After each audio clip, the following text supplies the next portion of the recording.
Welcome graduates, their families and friends, esteemed faculty, continuing students, and all of the Andel Institute staff.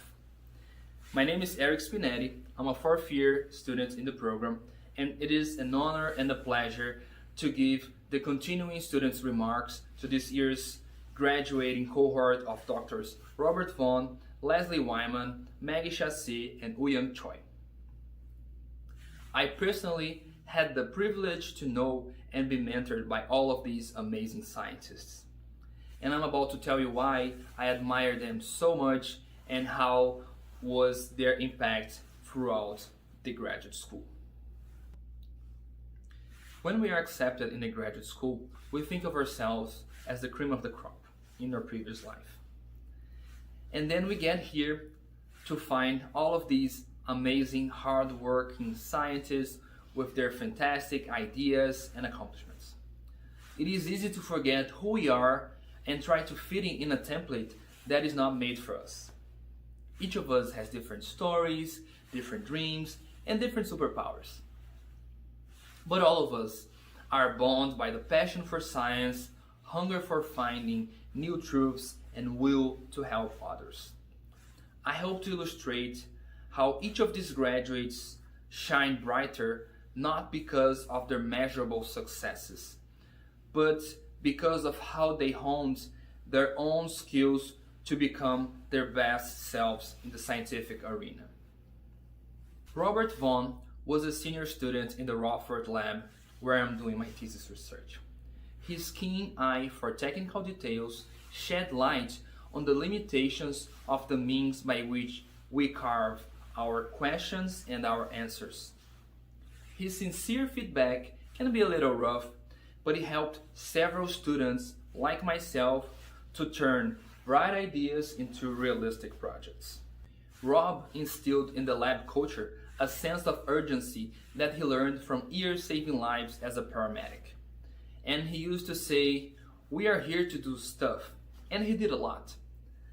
Robert published 12 scientific papers and received a prestigious postdoctoral award from the National Cancer Institute. And if you need some of his high mind to help you with projects, he's just down the hill doing research at the new Michigan State University building.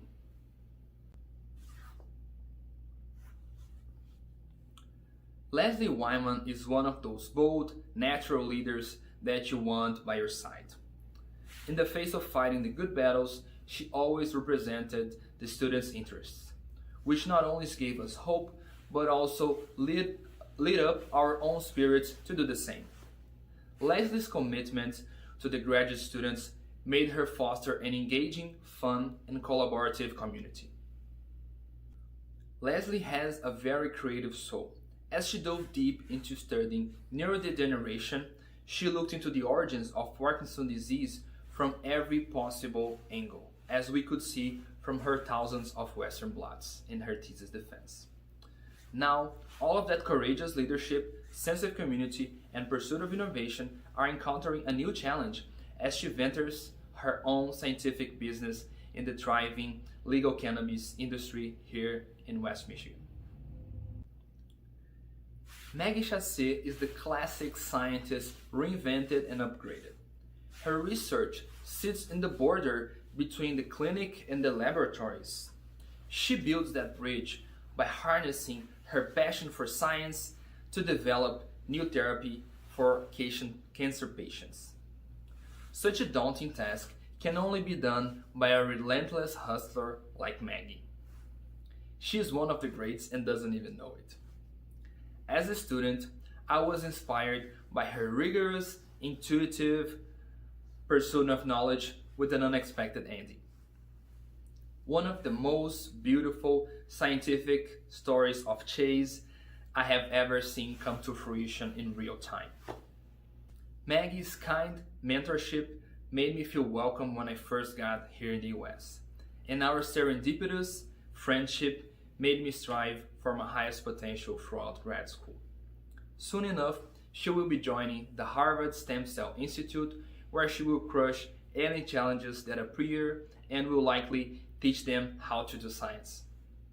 Young Choi is the first international student to join our program at the Andel Institute.